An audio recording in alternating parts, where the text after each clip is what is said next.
Mesdames, Messieurs, merci de nous avoir choisis pour vous informer. Vous êtes sur Radio La Famille. Bienvenue dans le journal Info de la rédaction. Voici les titres.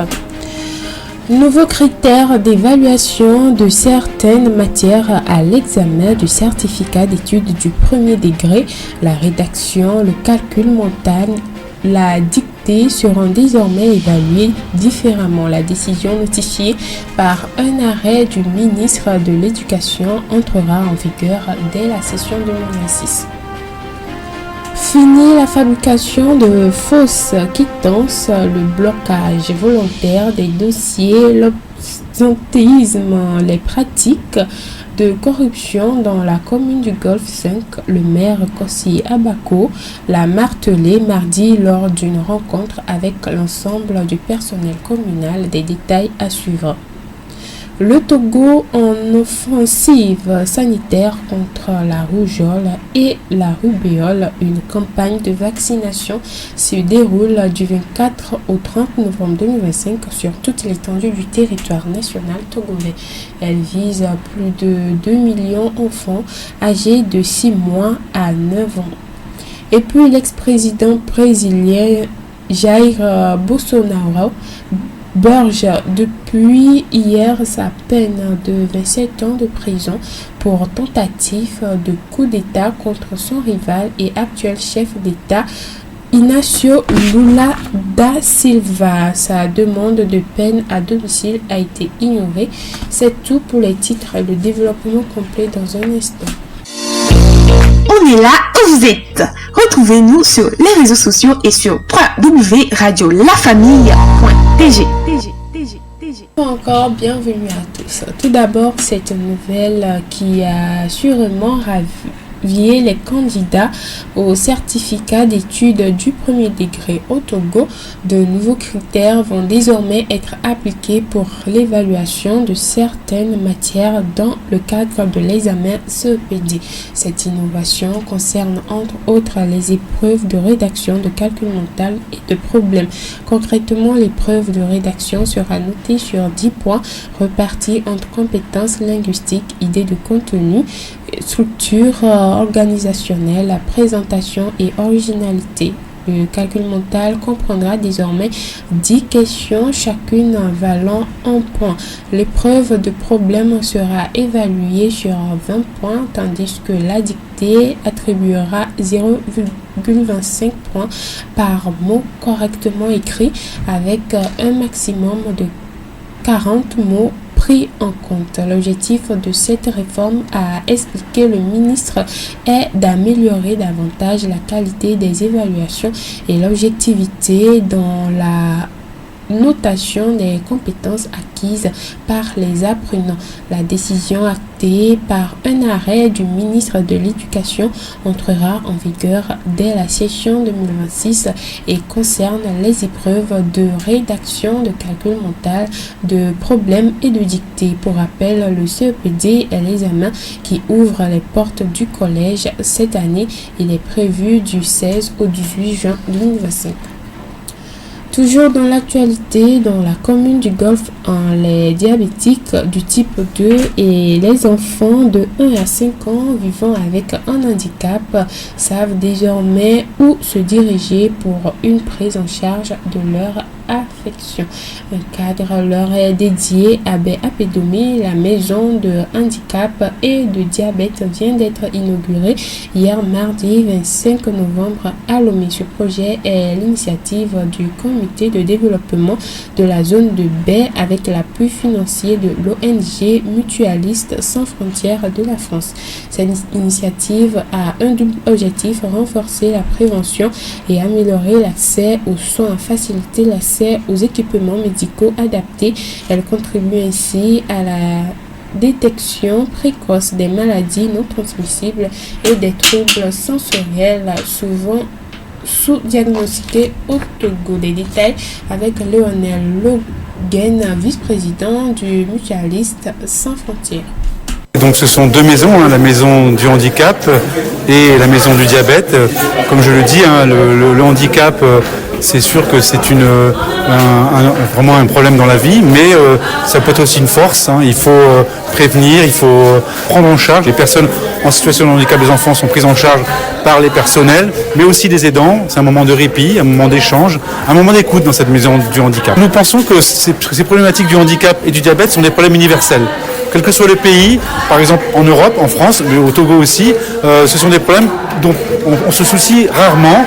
Par exemple, le diabète est un souci puisque c'est un fléau de santé publique, silencieux. Personne ne sait qu'il a le diabète avant de faire la mesure avec le dextro. Donc quand on sait qu'on a le diabète, après il faut une prise en charge, il faut de la formation des professionnels de santé, il faut aussi de la formation notamment dans la nutrition, et c'est ce qu'on va faire ici à la maison du diabète, pour que les gens mangent plus sainement, fassent de l'activité physique et pas du sport. On est là pour partager, écouter, informer et former aussi les professionnels de santé qui, eux, après, vont former les populations à une meilleure habitude de vie. Partenaire de cette initiative, la mairie du Golfe 1 a mis en place un appui logistique et financier pour permettre l'effectivité de ce projet, et c'est avec joie que l'exécutif de BAP Donné constate le déploiement de cette mission sanitaire d'envergure afin de réduire les inégalités d'accès aux soins spécialisés. Des précisions avec Sou, il est le 4e adjoint au maire du Golfe 1. Vraiment, nous sommes très heureux, très fiers de ce projet qui vient apporter un plus dans la commune du Golfe 1, c'est-à-dire un projet qui va venir à l'appui aux enfants handicapés et aux personnes vivant avec le diabète de type 2.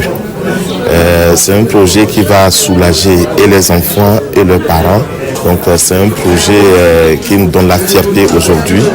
C'est un projet qui relève un grand défi, même au sein du gouvernement. Et nous espérons que ce projet continue maintenant et que d'autres actions puissent se suivre pour aider les enfants et la population de la commune du Golfe 1. La commune du Golfe 1 a beaucoup de moyens pour la réalisation de ce projet. Nous avons contribué en faisant le bail de ce local qui abrite ce projet. Nous avons contribué à l'achat du matériel et aussi au convoiement du matériel depuis l'Europe jusqu'au Togo. Donc il y a l'appui technique aussi qui est là, l'appui matériel et puis d'autres en suivant. D'une commune à une autre, le nouvel exécutif de la mairie du Golfe 5 part en guerre contre ceux qui fabriquent de faux documents ou détournent les recettes. Il a tenu mardi une rencontre avec l'ensemble du personnel communal sous la direction du maire Kossi Abouka. La séance a permis de rappeler les exigences de la mandature, de recadrer les comportements et d'installer une nouvelle dynamique de travail. Au cœur des échanges, plusieurs dérives ont été pointées du doigt. Il s'agit des retards répétés, l'absentéisme, les lenteurs dans le traitement des dossiers, les pratiques de corruption ou tentatives de détournement des recettes. Le maire s'est donc montré intransigeant. Certains agents arrivent au bureau à 10h, parfois à midi, mais sont les premiers à aller réclamer leur salaire à la fin du mois. Cela doit cesser.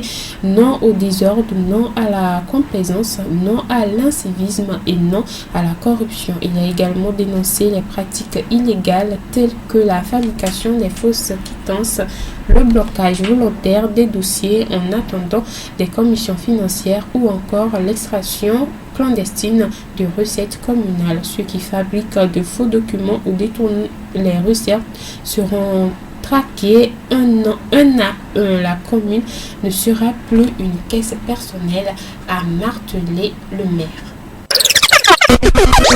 Culture, actualité, musique, Radio La Famille, toujours avec vous.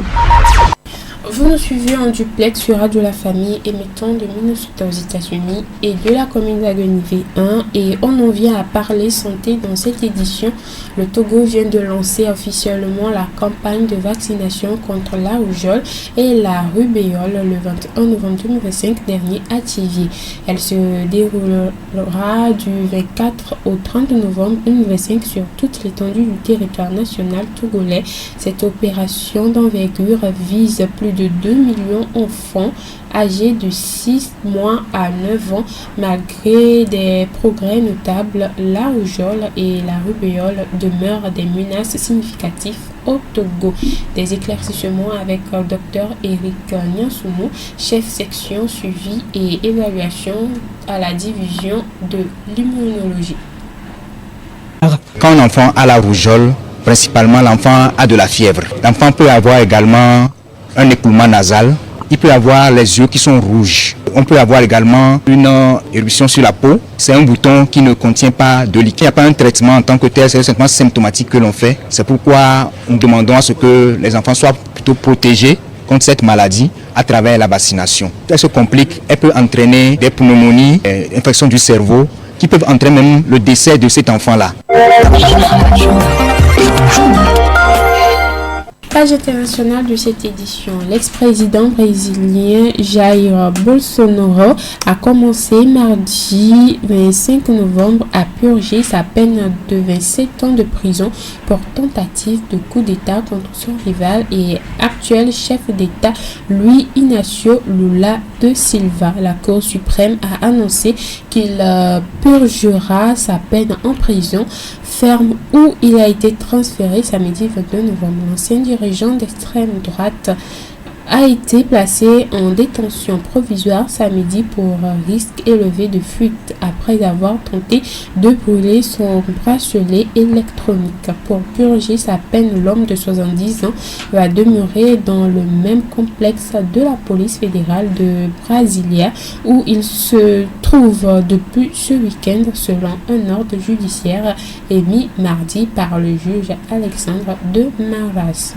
Chargé du dossier en septembre, la Cour suprême l'a déclaré coupable d'avoir été le chef d'une organisation criminelle ayant conspiré pour assurer son maintien autoritaire au pouvoir. Après la victoire du président actuel, le gauche Luiz Inácio lors d'un scrutin octobre 2022, les avocats de Jair ont demandé que l'ex-président d'extrême droite bénéficie du même traitement en raison de sa santé fragile.